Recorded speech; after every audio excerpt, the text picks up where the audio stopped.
you're just joining us, it's a very hard pill to swallow, but I would say you have missed a lot, because we had a very, very informative discussion segment that, I wish you, if you're tuned in just a couple minutes early, even if it was the last 2 minutes, you would have definitely picked something. But not to worry, we got you covered. Do well to join our YouTube live stream, where you could always, catch up on the conversations we've had through the show. You definitely want to do that, because we had a very informative conversation. But it's time to look at stories that have made it to the front pages of the newspaper this morning, and we'll be starting off with Daily Trust.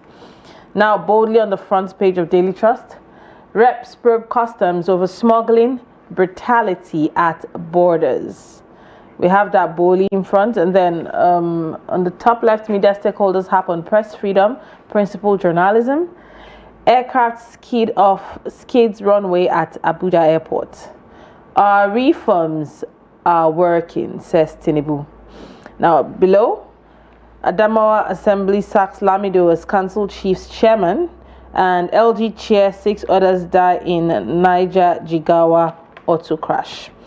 National grid collapses for the 12th time this year, and graduation celebration turns tragic as 3 students die, 30 others injured. Those are the stories we have on the front pages of the Daily Trust newspaper. So if you are interested, do well to pick any one of them and keep yourself informed. Now, on Guardian, on the 2027 election, you have future opposition uncertain as politicians begin realignment. Is it not too early? Well, I'm not going to finish 2024, but they are politicians, like we said. And on political stability, security, top agenda at ECOWAS meeting. Power sector crisis, Genco's unpaid invoices hit 1.4 trillion naira amid 12th grid collapse. Tinubu will seek re-election, opposition can't stop him, says Bola. Dangote refinery exports PMS to Cameroon, partners Neptune Oil.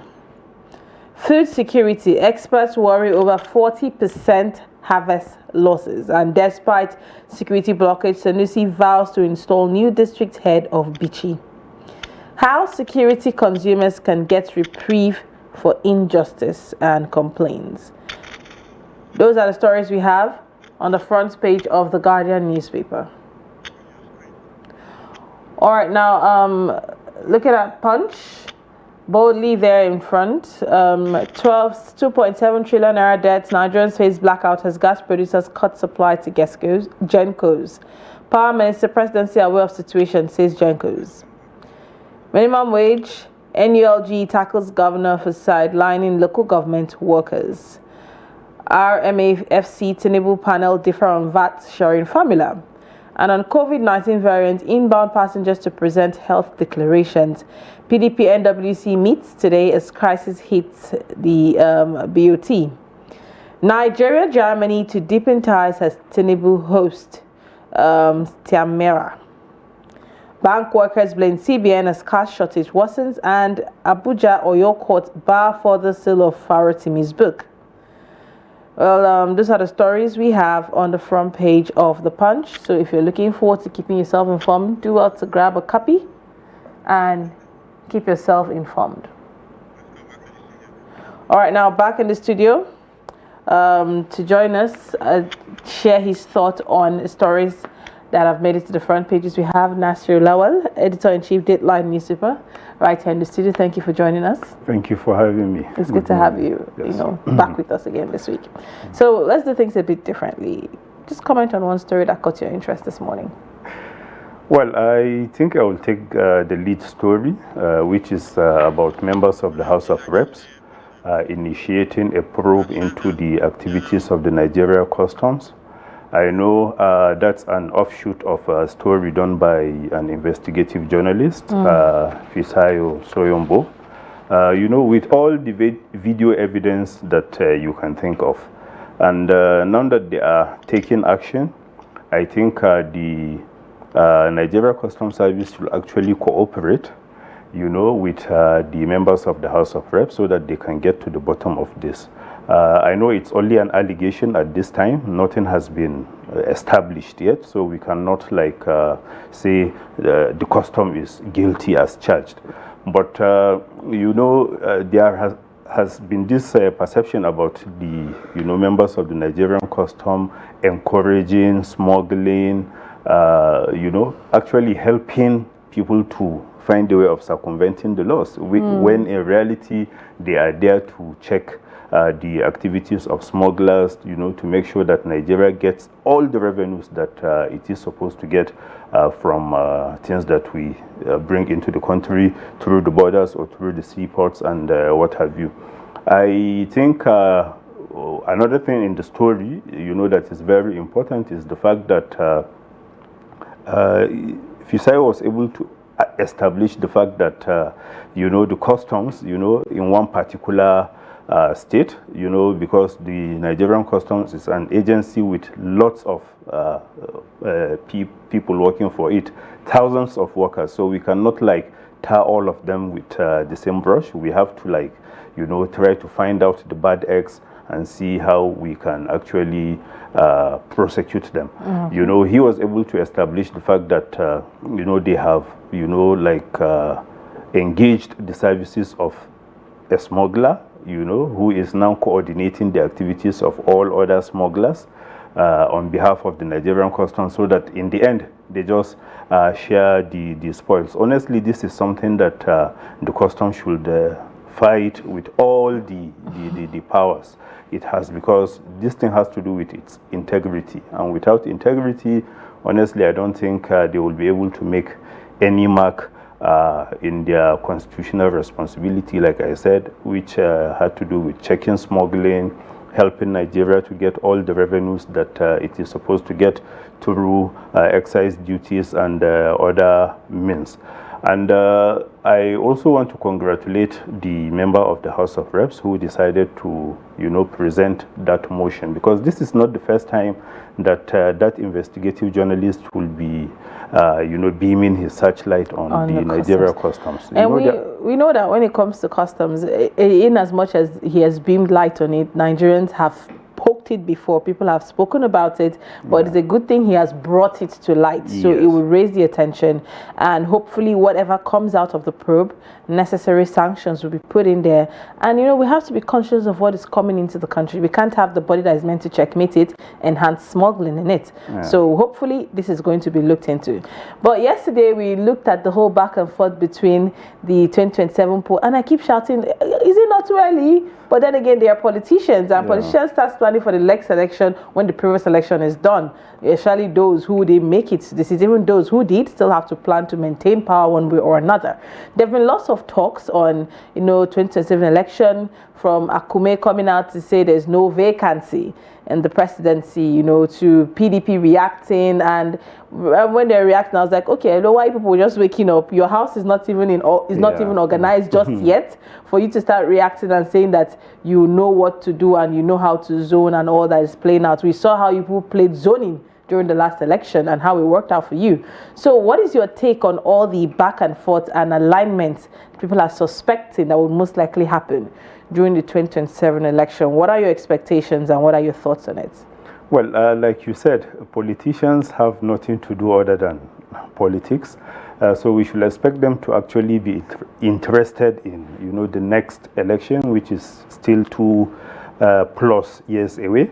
And, by the time we enter 2015, all attention, all the major issues will now turn to, who becomes the president in 2027, because so many people wanted to be the president in 2023 and they were not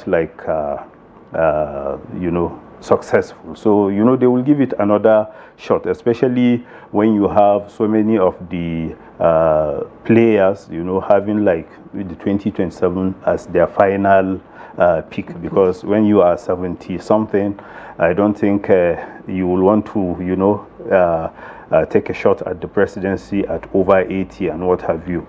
As for the alignment, well, you expect politicians to also do all that, but honestly, I would say they are a bit late. If you look at, if we can use the past as a guide, when the current president and his immediate predecessor, wanted to take power from the PDP, they took their time and started early. you know, they formed their own party, you know, which other parties actually just joined, and then they were able to seize power from the then ruling party. But this time around, you know, you still have the politicians, you know, making how will I even put it? You know, discordant tunes. This one will say, no, I cannot be the vice president again, having come this far. And then, you know, like one of the players, constitutionally, he actually cannot even go for the vice presidency because he has been vice president for 2 terms. He has, you know, taken the oath twice, and constitutionally he cannot hold that position again. So if you look at all the things that, you know, Nigerians will expect, you know, will want a credible opposition that will be able to give, you know, the current government a run for its money. Because even if it will be able to, like, you know, retain the presidency in 2027. Honestly, we shouldn't allow them to do it on a platter. You know, we should give them all the challenges, all the problems that we can give them, so that they will know that governing Nigeria is not just, you know, about a group of individuals, you know, having access to our public treasury and what have you, and then doing as they like. But the opposition, if they can, you know, work as a team, and I have always said this, you know, Nigerians will help the opposition, because in helping the opposition, we are also helping ourselves. How do we do that? By forcing them to do what is right, so that when it is 2027, we will have the opportunity to select the best, you know, to make sure we have an alternative, so that if we are able to win, then the country will be better for it. But for what I can see now, I don't think the opposition is ready. They are still in their silos, you know, each talking about his own interest rather than the interest of Nigerians, which should be their guiding principle. Well, till they decide to get their heads out of their silos and, you know, talk about the interests of the people and work towards solution-focused, you know, presidency or political or politicking. I really believe Nigerians are really politically awake. I want to believe they are. You will want to believe they are till you see what they do during election period. But for now, I want to believe they are, and they're ready to, you know, look for people who are, you know, talking to them based on issues and not on sentiment and religion and tribe. But still on the presidency and the move the president has made so far. The president has come out to say that his reforms are working. He says Tinubu. We have that on Daily Trust. There, our reforms are working. Now I'm going to put like 3 together from the VAT, the RMAFC, Tinubu's panel. They're having differences on VAT. We saw southern governors, you know, supporting him. Northern governors are having their own say. And then he's saying that his reforms are working. And then we also see the recent bilateral agreement with Spain, with Brazil, France, and South Africa. And now the German Chancellor is in Nigeria. You know, putting all of this together, his reforms, the VAT, the moves the president is making. What are your thoughts on these moves he's making nowadays? Is this something Nigerians should beam, and being that they're out there as well? You know, we're seeing them, though not as we should, but at least it's coming out. What are your thoughts on the moves the president is making? Should Nigerians throw more light and actually give, you know, the hope that the president is giving, the hope, a renewed hope, a hope? You know, that's one thing we cannot do away with. We have to remain hopeful, because once you lose hope, then like that's the end. There is nothing more you can do. But for the president to say that the reforms are working, you know, we should be able to see that. You know, when we go to the market, we should be able to buy things that are, you know, affordable to us. We should see the government coming up with policies that are checking inflation, because right now inflation is making a nonsense of all the things that, you know, the government think it's actually gaining. Because you buy something today, you know, the next 2 weeks, you know, it's more than double the price. There is no way we can continue like that. Of course, if you are talking about the international dimension to it, you know, Brazil, South Africa, Germany, you know, having interest in it, they have specific interest. They know what they want, and that's their idea. It's not about Germany, for instance, coming to see what Nigerians are benefiting from this government. No, it's about their own interest, what they will be able to benefit. That's what they are interested in.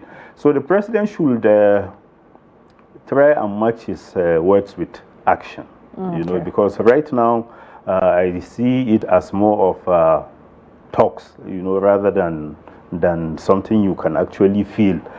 When you talk about, for instance, the government told us that they want to bring in CNG, you know, to replace petroleum, you know, in our day-to-day. The effective subsidy. Yeah, but we are still nowhere near, you know, having sufficiency in terms of CNG. You know, how many vehicles are now being run on CNG? The president at the point even said all the government agencies should now be buying vehicles that are CNG compliant and what have you. Has that been done? So that's some of the things that the president should actually do. All right. You know, thank you so much for sharing your thoughts with us. I love the fact that you're saying that in as much as he's coming out to say this, his talk must match his work. So you're talking about CNG. It's almost like it's going a dying story. We're not seeing cars. You know, we're not hearing people talk about it again as much as they were. But that is something we'll look forward to following up in the long run. But thank you so much for joining us on the show this morning. It's always good to have you join us. Thank you for having me. And to you, our listeners at home, we hope you've been able to pick one or two things from our conversation and from the different segments we had to offer you this morning. I feel like it was more like a very full platter. You just had to pick what you want and enjoy the servings we gave you this morning. I hope it was a good show, and we look forward to seeing you again, same time, same station, for another interesting round of Daybreak tomorrow morning. My name is Lilian Ogazi. At the top of the hour, we'll have sports, we're going to have business, and we'll also have the news at noon. So still stick around, we have a lot packed for you. And before I let you go, one thing I would always say is, first of all, keep yourself informed. You know, confirm information and news from accurate sources before you share them out. Read and understand the policies the government are making, so you will always stand from an informed point of view to understand what is happening in your nation. It's for our own good at the end of the day. I'll see you again tomorrow. Bye for now.